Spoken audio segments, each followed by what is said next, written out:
अस्सलामुअलैकुम रहमतुल्लाहि तआला व बरकातहू। दोस्तों, बिग ब्रेकिंग न्यूज़ ये है कि आज भारत के संसद में मोदी गवर्नमेंट की तरफ से मुसलमानों के खिलाफ मुसलमानों की संपत्तियों को छीनने के लिए जो काला कानून लेकर आया है वक्फ बिल की शक्ल में, दोस्तों आज बीजेपी गवर्नमेंट की तरफ से संसद में इसको पास करने की कोशिश की जा रही है। वहीं पर बैरिस्टर असदुद्दीन ओवैसी साहब ने नरेंद्र मोदी गवर्नमेंट को खुल्लम खुल्ला ये चेतावनी दी है और उन्होंने धमकी दी है कि अगर मुसलमानों के खिलाफ इस बिल को जबरदस्ती पास किया गया और मुसलमानों के सरों के ऊपर इस बिल को थोपा गया तो जिस तरह हमने तुम्हारे एनआरसी जैसे काले कानून को हमने पूरे भारत में शाहीन बाग बनाकर प्रोटेस्ट करके उसको रद्द कर दिया था, उसी तरह हम तुम्हारे इस काले कानून को भी पूरे भारत में शाहीन बाग बनाकर प्रोटेस्ट करके इस काले कानून की हम धज्जियां उड़ा देंगे और इसको हम रद्द करवा देंगे। वहीं पर बैरिस्टर असदुद्दीन ओवैसी साहब ने नीतीश कुमार, चंद्रबाबू नायडू, चिराग पासवान और जयंत चौधरी को उन्होंने खुल्लम खुल्ला भी चेतावनी दी है कि अगर आप लोगों ने अगर एनडीए की सरकार को यानी मोदी सरकार को अगर आप लोगों ने समर्थन दिया तो भारत का मुसलमान कभी आप लोगों को माफ नहीं करेगा।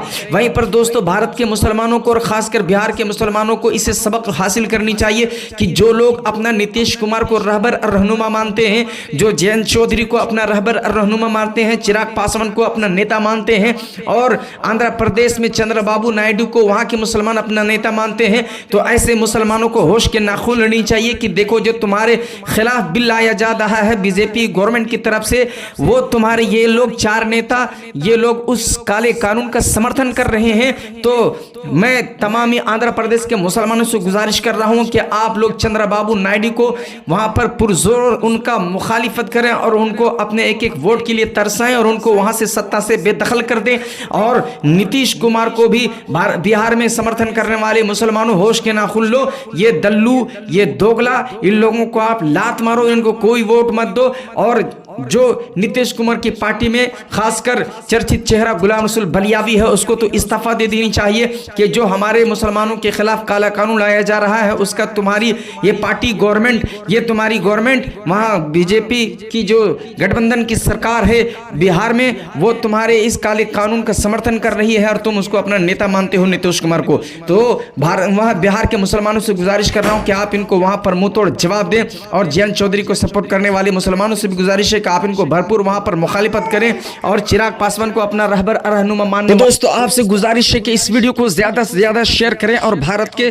30 से 40 करोड़ मुसलमानों से गुजारिश कर रहा हूं कि आप लोग अपना अब असदुद्दीन ओवैसी साहब को अपना नेता माने जो तुम्हारे हक और हुकूक की हमेशा बात करते हैं। तो दोस्तों, इस वीडियो को ज्यादा से ज्यादा शेयर करें और बैरिस्टर असदुद्दीन ओवैसी साहब को अपने वोट देकर उनके हाथों को मजबूत करें जो असली तुम्हारा रहबर और रहनुमा है। और ऐसे दोगले दल्ले नेताओं से अपने आप को बचाएं और अपने आप को बचाएं और अपने आने वाली नस्लों को बचाएं। तो दोस्तों, वीडियो को ज्यादा से ज्यादा शेयर करें, वीडियो को लाइक करें, चैनल को सब्सक्राइब करें और कमेंट करके वीडियो को नीचे अपनी मोहब्बतों का इजहार जरूर करें।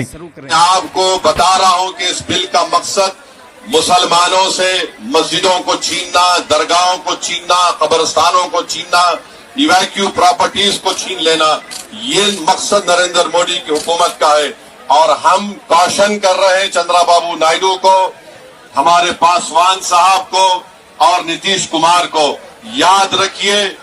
दुनिया जब तक कायम रहेगी अगर आप इस वक्त नाजुक वक्त में इस बिल की तायीद करेंगे तो आपको मुसलमान कभी नहीं माफ करेगा, क्योंकि आपकी तायीद की वजह से ये बिल कानून बनेगा। इसलिए हम उनसे भी कह रहे हैं कि आप इस गैर अनकॉन्स्टिट्यूशनल बिल की तायीद मत करिए। हमारा मुतालबा सिर्फ यही है, अगर हिंदू धर्म की प्रॉपर्टीज में, मंदिरों में, सिखों के गुरुद्वारा में कोई गैर सिख या गैर हिंदू मेंबर नहीं बन सकता तो मुसलमान के इस वक्त में क्यों बन सकता है। तो ये तमाम चीजें हैं, हम उम्मीद करते हैं कि हुकूमत इसका नोटिस लेगी। अगर नरेंद्र मोदी इस मुल्क के अमन को खराब करना चाहती है, वो मस्जिदों और मंदिरों के झगड़ों में इजाफा करना चाहते हैं, तो ये उनकी हुकूमत की जिम्मेदारी होगी। मैं यहाँ पर शुक्रिया अदा करना चाहूंगा हमारे ज्वाइंट वर्किंग कमेटी पार्लियामेंट के तमाम अराकीन का और खास तौर से कल्याण बनर्जी साहब का, टीएमसी के राजा साहब का, डीएमके का, हमारे नासिर भाई का और मुहिबुल्लाह नदवी साहब का। हमने तमाम बड़ी कोशिशें की, हमने अपनी अपनी डिसेंट रिपोर्ट को दिया और ये अनकॉन्स्टिट्यूशनल है, इसका कोई भी फायदा वक्फ को नहीं होगा। सिर्फ वक्फ बोर्ड को बर्बाद करने के लिए, वक्फ जायदादों को लूटने के लिए हुकूमत ये एंटी कॉन्स्टिट्यूशनल और एंटी मुस्लिम काम करने जा रही है। बहुत बहुत शुक्रिया।